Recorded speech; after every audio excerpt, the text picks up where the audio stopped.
Hello again, Stratwap. Diablo Force open beta tester almost here. Very shortly we'll be able to play the game. I've made some pre-launch Theorycrafted semi-builds that should be good for fresh into endgame. I'll make a little bit more. And yeah, good for fresh into endgame characters when the game is actually launched. You can still use them for the beta to get some ideas of synergies between skills and passives, but will be limited in the beta. More about that in a few seconds. I also plan to evolve those setups into full builds when the game is released and keep them updated when we get rebalance patches or new seasons, but I need more information such as sockets, socket slots, um, item stats and affix rows. I need information about paragons and many other things such as sacred items and so on. So again, this is one such build for the rogue class called Volatile. And as the name suggests, it's all about explosions and stuff. So let's talk about the beta quickly. First, we will only be able to reach level 25 in the tests and only play in the first act / zone fracture peak. So again, those builds more useful for the actual game launch and ideally for characters past level 50 or 60 that have the maximum skill points from level ups and some skill points from renown already gained to jumpstart their post-story endgame grind. You can still use them in the beta again to see which skills I've taken together as a synergy and which ultimate I've taken, but you cannot use the capstone with 25 levels, unfortunately. So I've made spreadsheets for those builds. Each build has its own separate sheet where I've shortlisted the active skills I would use. Sometimes I've added secondary options, and I've shortlisted passive skills that I've used, as well as some passive skills that you might want to consider spending points on if you have extra points than what I believe would be the limit. People told me 63, 64, 65, around that number is what the closed beta allowed them to gain from additional points. Altogether, the cap was around 63 or 65, considering level up and renown skill points. What that number will be remains to be seen, but I've added options. So if you have extra points, you can put things into those options, or you can remove things from passives you don't think you need, put them in the ones I think would, that I believe synergize well with the setup. So now that this is clear, there is another spreadsheet which works like a build calculator, which is the full skill trees with active and passive skills for each class. Both of those links in the description. So if you need them, they're there for you. So I hope you enjoyed this video. Buckle up and let's go. The Volatile Rogue, an interesting setup. I've decided to make it a melee setup with the use of cow traps and death trap, but it's not really a trapper build, just using those two traps for one reason or another. What I decided to make this build about is victimize. So I was like, okay, let's make a build around victimize. What would go well?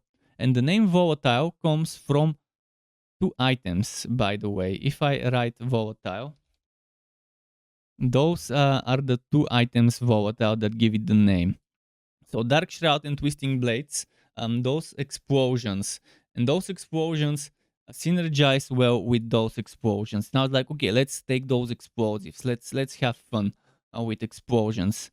And Victimize, dealing direct damage to a vulnerable enemy, has up to 30% chance to create an explosion, dealing 23% of the original damage to them and nearby enemies. And now I was like, okay, let's see what would go well with such a setup. Well, Death Trap is nice. It pulls the enemy neatly together into a bunch so that those explosions could be pretty useful. And it has a shorter cooldown than some of the other ultimates out there. For example, if you take this one 60 seconds, this one 60 seconds, but boom, 45 seconds. Okay, I like that, where it's going. So enemies are put in together and if it kills an enemy, the cooldown is reduced by 10 seconds. And I'm assuming this only happens once. And it's still nice. From 45 to 35 seconds, solid chunk of cooldown shredded. Aftermath, after using an ultimate, you restore 25 energy. Some people have told me that you might not really even need that much energy generation if you play the setup right, but just in case, I've put points into those things. Alternatively, points can go into something like this, or there's other things in that I didn't put points into. We'll talk about in a moment. But I think this is nice, using the ultimate so you can just spam a bunch of things with that extra energy you get. Now, there's options here to put points into. As you can see, I've put points into Innervation and Second Wind for this energy generation, and this every 100 energy you spent grants you increased Wacky hit chance for 5 seconds. Why do we need increased Wacky hit chance? Even if you don't need this thing here, you need Wacky hit chance because this is a Wacky hit. And other things in this build, there's so many things that are Wacky hit in this build that we want. And this 10% we will also apply to this one. So you would be gaining more energy so you can spend more energy, so you can keep getting more Wacky hit chance so you can proc this one more often. So it all adds up. So that's why you probably realize, okay, that's why he put 3 points here and 3 points here. If you have spare points, you can put them here. But again, if 63, so we have, there's only so much we can do. This brings us to the imbue. The obvious synergy would be cold. The obvious synergy, you want vulnerable and so on, would be cold. But I was like, fuck it, let's go out of the box and go poison. I haven't made a build where I suggested poison. And I was like, okay, I want to suggest poison. Poison and explosions, it would look nice, greeny goo on the screen. So keep in mind imbuements. Some people told me Death Trap is not imbuable, but I'm seeing other information elsewhere that it's imbuable, so take this imbuable here with a grain of salt. Most likely Death Trap would not be imbuable if a person told me his friend played and it wasn't, other than being able to make it cold with an item, which I didn't see such an item, so it didn't leak, I guess. But what you can imbue is your core skill. And there are some agility skills you can imbue, but not caltrops. That's there to keep in mind. But yeah, I like poison imbue, and then this one, poison imbues poison duration increased by 1 second. Then this one, critical strikes with poison imbued skills, 30% multiplicative increased poison damage. The more damage a skill does, the more damage this explosion will do. So you want your skills to do more damage so that percent of the victimize is greater. Rather than this one, because I think it will take the direct damage in this formula rather than the damage over time damage for that victimized formula. Now, obviously, if you take poison, you take deadly venom, and you could consider debilitating poisons if you have extra skill points, if you remove 3 points from elsewhere, if 63 is the limit and it's not like 70 or even more. If you go shadow, I would suggest this route. If you go cold, I would suggest this route. And if you go shadow, there's those things to consider. If you go cold, this one to consider. Cold is probably the better synergy. Shadow is not so bad. It's fun. But yeah, hope this is clear with the imbuements and stuff. I should write poison here, I forgot. Now, pick one of the two shortlisted. I don't suggest stealth here. I suggest dark shroud for this one. And yes, dark shroud. You see why I took it. Surround yourself with 5 protective shadows. Gain damage reduction per active shadow each time you take damage. And why I took this is because of this one, volatile shadows. I want to see those explosions happening. It's fun. This cannot be imbued, by the way. Keep that in mind. So you get damage reduction per active shadow. You have up to 5 shadows. And each time you take direct damage, that damage is reduced, but a shadow is consumed. And 20 seconds cooldown. But there's a chance for shadows to not be consumed, 10% of it. And then there's this one. While you have at least 2 active shadows from Dark Shroud, gain crit strike chance. The more you crit, the more crit damage there will be happening. And the more those will be taking a crit damage to to that 23% formula damage. Additionally, you can remove direct route, take stealth. I recommend this path. It's hard to see this difference between the white and this light blue, but I would recommend the vulnerable. Exploit malice, I think you should definitely take those, regardless of what team you're, whatever. Weapon mastery, I love it. We'll be using dual wielding daggers and swords ideally. I would suggest mix and match a dagger and a sword. But if you think you're not fighting healthy enemies as much, especially on boss fights, you might want to go double sword. Caltrops is an amazing skill. Probably it would be overlooked by many, but it damages and slows enemies, lasts 6 seconds. But this thing, enemies take multiplicative increased damage from all sources each second they're in Caltrop. So if you keep them the full 6 seconds, that gets stronger and stronger. Now you have 15% critical strike chance against enemies inside Caltrops. Double this amount against vulnerable enemies, which means you get 30% increased crit strike chance for enemies inside Caltrops. I mean, this one, it cannot compare with that one, so obviously you would want this one. And since you'll be in a melee range, you go next to the ranged enemies, you drop caltrops there, and then the melee enemies will come to you where the ranged enemies are, and you could do all the explosions and all the goodness that build is about. Sturdy damage reduction from melee damage, obviously you want that. Siphoning strikes, you could consider that, because you will be critting, especially with this considered. So if you want to sacrifice some points, you can do that. You can sacrifice something. For example, this one. You could sacrifice this damage and then put points into siphoning strikes if you notice you're not surviving much. Twisting blades. One of the volatile items is twisting blades for explosions. I took twisting blades as a synergy and it was nice. I actually wanted to take twisting blades because I haven't done a build with it. The same goes for puncture. I wanted to take puncture because I haven't done build with it, but surprisingly it synergizes well with that setup. This deals multiplicative increased damage per enemy it passes through when returning, up to 60% if it passes 4 enemies when returning. So this is kind of like a boomerang that stays on the enemy for a while before returning, and it pierces. Enemies are immobilized while impaled with twisting blades. Or this one, you get movement speed. I think I'd rather immobilize than do that. But if you want the movement speed, sure, okay, take it. Puncture, throw your blades, dealing damage and slowing enemies. Gain energy when puncture damages a crowd-controlled enemy. So this one synergizes with that one. Puncture has 30% chance to make crowd-controlled enemies vulnerable. I love that because we need vulnerable anyways in the build.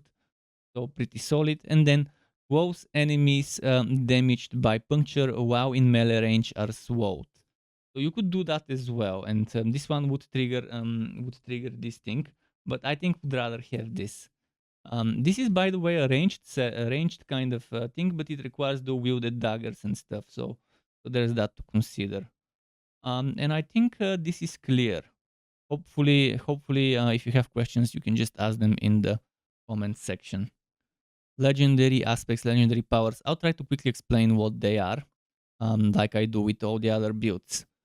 That's the legendary special affixes of legendary items. So if something drops, whether it's from a mob, chest, barrel, whatever thing that has chances to give you wood, and there's a chance for that wood to be legendary item. And each legendary item contains a legendary power called an aspect. And as you can see, there are some examples here. We will talk about those in a moment.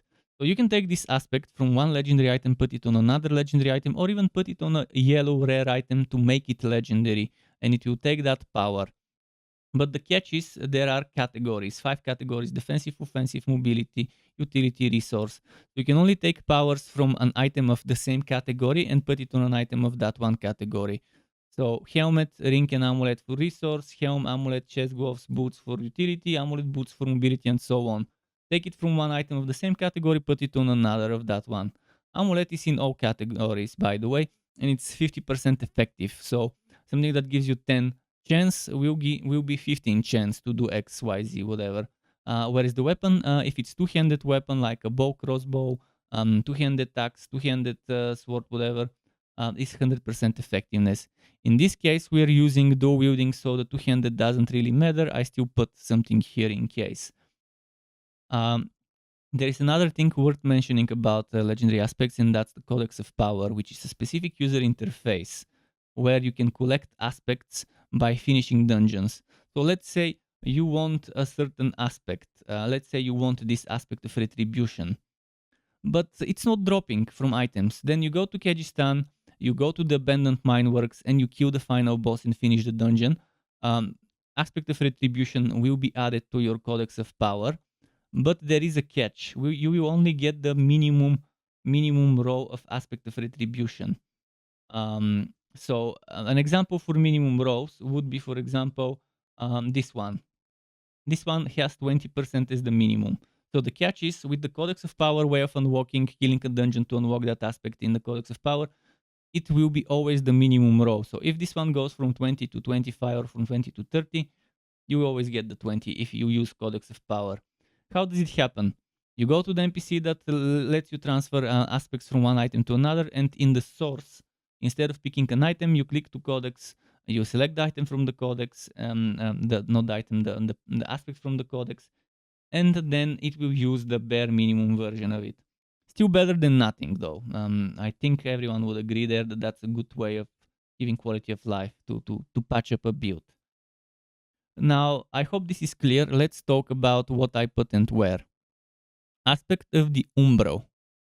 Aspect of the Umbro for resource generation on the helmet, shared misery chest, gloves vengeful aspect, might on the pants, ghost walker boots, unstable imbuements amulet, bust trapper on the ring 1, volatile blades ring 2, volatile shadows one hand weapon, and corruption of hand. Not sure if having a two-handed weapon equipped on your secondary item slot would still give you the aspect the way it does with barbarians and their arsenal system. Probably doesn't. So maybe we could just ignore the two-handed. If you do get an extra aspect by just carrying a two-handed weapon without even using it, then obviously you can pick some of the other aspects instead of the volatile shadows, which I've added here as a weapon. Now let's go through all of them one by one. I'll start with Ghostwalker this time. Shit hit the fan escape mechanic. I recommend that instead of Wind Striker because we don't have things like leap, teleport, whatever. We're not using dash in this case, and if you're not using stealth either, then definitely you want something to help you escape. So when you have when you are below 40% life, you can move through enemies. It doesn't have a cooldown. As long as you're under 40% life, you can escape by moving through enemies. You're still visible, they can still hit you, but you can at least move through them. So very good, because this is a build that will be close and personal and will be grouping up enemies next to you. After that, we have something called Umbro. Restore resource when you crowd control an enemy, which synergizes with shared misery, Wookie Strike. And again, you have Wookie Strike increases with that one passive I showed you. When you hit a crowd controlled enemy, there's X% chance for that crowd control effect to spread to another unaffected nearby enemy. So this synergy is very, very, very nice. And those two, I really love using them together in builds that have plenty of crowd control. What else is there to talk about? Aspect of might. In the pants, you must have a defensive on the pants. The same way weapons and offhands are only offensive. So the pants aspect of might, in my opinion, is the best non-class specific defensive aspect. I've added some options here that you can check, like cheat and uncanny resilience and siphon protection. But if you consider might, 25% reduction straight away, pretty solid. But you can still consider stuff like this to get barriers or this or that. Moving on to the offensive part of the build. Vengeful on the gloves. What does it do? Well, that's it. Wacky hit. Another wacky hit. There's a lot of wacky hits for this class, and that passive with wacky hit increased chance is great. Make an enemy vulnerable has up to X% chance to grant 3% increased crit strike chance for 3 seconds up to 9%. So even more crit strike increase for the build. And this one, If you feel like it, you could put it on the amulet and make this 50% more. So instead of 9, it will be 9 plus 4.5. You get 13.5 increased crit chance if you put that in the amulet. Speaking of the amulet, let's go to aspect of unstable imbuements.